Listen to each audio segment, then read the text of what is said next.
Hi, it's Dwyer. It's December 30th, 2024. GamblersAdvisory.com, a free site. BettingAngle.us, a free site. Remember, the opinion you should follow should be your own. Just consider this video to be a second opinion from a complete stranger online. Now, I'm totally into the conversation the boxing community is having on exactly how great is Oleksandr Usyk. Is he an all-time great? Right? And let's just say the people asking that question have no idea clearly what it means to be undisputed at cruiser, fighting the guys he fought, and then to come up to the heavyweight division and to deal with blessed puncher Anthony Joshua twice, to deal with master boxer Tyson Fury twice, and of course to deal with offensively blessed Daniel Dubois, as well as an inspired Derek Chisora on his front foot, and to somehow emerge from all of that with an unbeaten record, right? Keep in mind, this is a guy who never gets to fight at home, right? He's never fighting in the Ukraine, right? This is a guy who has to do things to win on the scorecard, like, give Fury a tough ninth round where there's a standing 8 count, right? Rough up Joshua in the 12th round of that first fight. That, of course, Usyk enters as an underdog. So I hear the conversations and I'm thinking, what are these people thinking? I mean, you're running roughshod through two divisions that have a lot of talent. I mean, a lot of talent. Understand, Manuel Char somehow, and this is a boxing story, fought Kubrat Pulev for a share of the heavyweight title. Right? With all the heavyweights out there, it's interesting that Manuel Char somehow got into a heavyweight title fight. But understand, Maris Briedis, believe it or not, gained weight and fought at heavyweight. He fought Manuel Char. Folks, that video is still up. It's one-sided. That stoppage is one of my favorite stoppages. Well, just understand, Usyk fought Briedis in Latvia, Briedis' backyard, and he beat him. Well, since we're looking back on heavyweights and we're comparing Usyk to heavyweights and we're asking questions, there is a great interview, and I'm going to leave the link in my favorites folder. There's a great interview of Evander Holyfield. And Holyfield talks about the guys who gave him the most trouble, right? And some of the names aren't readily apparent, but if you live through the era, you remember how tough the opponent was. So Holyfield claims he had tougher times fighting fighters other than Mike Tyson. One of them, and he's a name you need to know, right? He fought one of the legendary Olympic matches against another guy who would end up being heavyweight champ himself, right? Riddick Bowe in 1988 fought a guy named Lennox Lewis in the Olympic Games. Folks, that was big. Lewis won the gold medal. Lewis, of course, went on to a Hall of Fame career. But understand, Riddick Bowe, who had Eddie Futch in his corner, he had Joe Frazier's guy, the guy who stopped Frazier from coming out for the last round in the Thriller in Manila. Right? Just understand, he had the legendary Eddie Futch in his corner. Riddick Bowe was a combination puncher. Right? Big man who was fluid. He's more fluid than Evander Holyfield. Bowe's the guy who gives Holyfield his first loss. Then you have one of boxing's more curious matches, the rematch, where Evander jumps out to a lead. Riddick Bowe makes a comeback. Bowe starts to take over the fight. And then suddenly, and again, this is boxing, weird things happen. Some guy parachuted into the ring. I'm not making this up. Right? They actually focused on the guy. He was, floating around the event. Then he actually came in and landed. I'm not sure if he landed in the crowd or in the ring. It was one or the other. It stopped the fight. When they started the fight again, Evander had the upper hand. That's the fight in the trilogy that Evander won. So then, of course, you have the third fight. That's a classic. And Riddick Bowe, believe it or not, stops Evander Holyfield.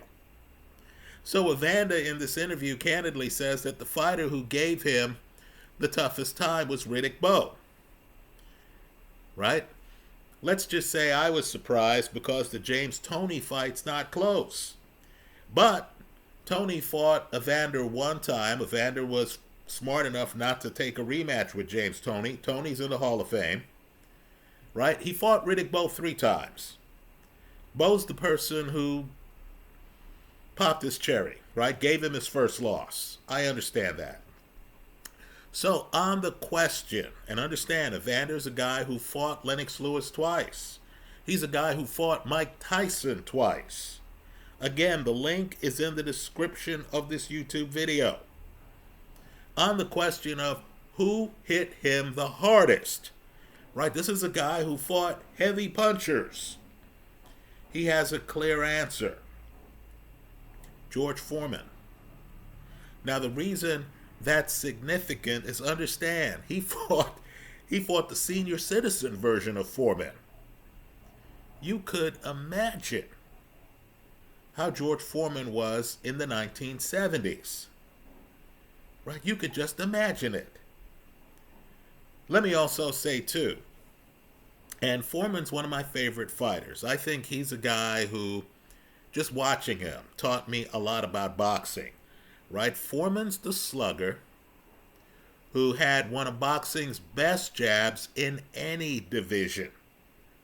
Right, folks? It's a power jab. And, of course, Foreman has this Archie Moore defense.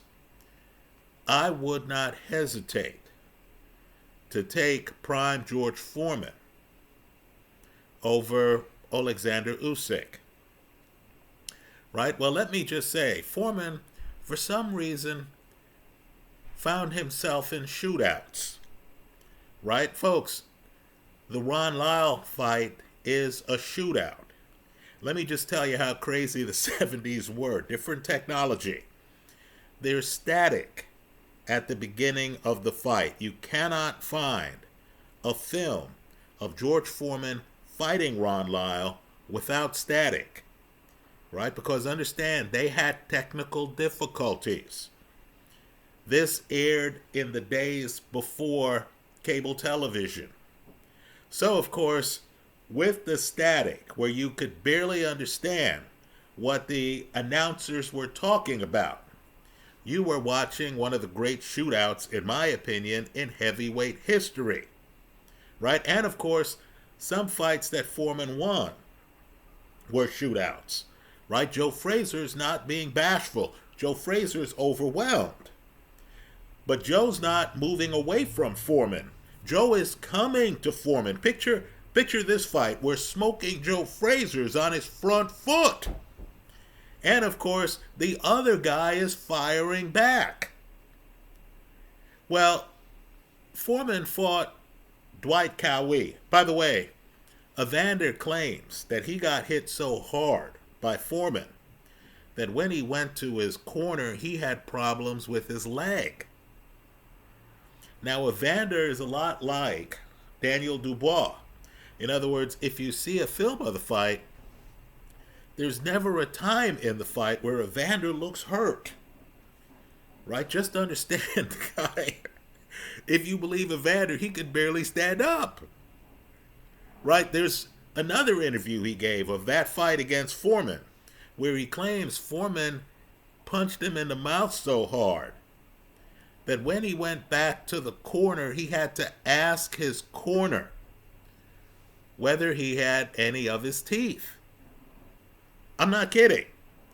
Right? His teeth were still there. Holyfield goes on to win a decision. Well, another guy who Holyfield felt hit him incredibly hard to the point where Holyfield claims he was just fighting on instinct is another Hall of Famer you need to know. Dwight Cowie. Right, folks? Cowie was a shorter fighter. I think he would give Oleksandr Usyk all he could handle. Right? Don't get me wrong. I think Usyk's competitive in these fights. But let's just say I have no doubt that against a Foreman, Usyk would be on his back foot. Right? I have no doubt. Against a Dwight Cowie, Usyk would be on his back foot. Well, just understand, and it's a fight you need to know of. It's a fight you need to look at. Believe it or not, these two guys, right, they're two of the three guys that Holyfield says gave him the most trouble. George Foreman and Dwight Cowie actually fought each other. Folks, it's a classic to the point where I once read an interview. That's how close to the edge it is. I once read an interview of Oleksandr Usyk where he talked about how this fight, Foreman against Dwight Cowie, was one of his favorite fights. And folks, there's a stretch of the fight where it's just a classic shootout. You have two guys who Holyfield says hit hard and badly hurt him. And they're just trading shots. Right? And understand, it's interesting. I couldn't imagine fighting Big George Foreman and just being in there trading shots. It's even more shocking when you realize that Dwight Cowie, like Usyk, didn't start out at heavyweight. This is a guy fighting a major heavyweight slugger, a guy much bigger than him. But Dwight Cowie was a Hall of Famer. Dwight Cowie was a competitor. Dwight Cowie was not going to run and hide from anyone. So you get that Ron Lyle dynamic where, Dwight Cowie is in the trenches trading shots with George Foreman. The article is definitely worth the read. What I want to encourage people to do is to go back and look at the career of Riddick Bowe, of George Foreman, of Dwight Cowie. Right? Cowie and Foreman are in the Hall of Fame. I'm just telling you, Riddick Bowe was Hall of Fame level. But he is a story of a guy who could not keep himself dedicated, could not stay in shape.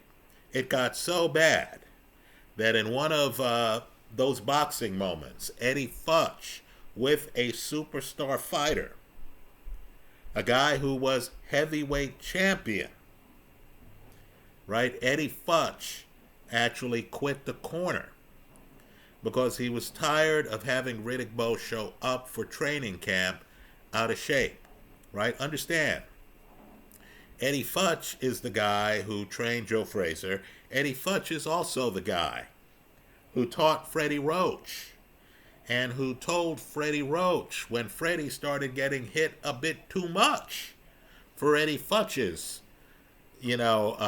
thoughts that he should retire from the sport of boxing. So, of course, Freddie Roach says, that he ignored Eddie, right? He was a fighter. He thought that he was in his fights.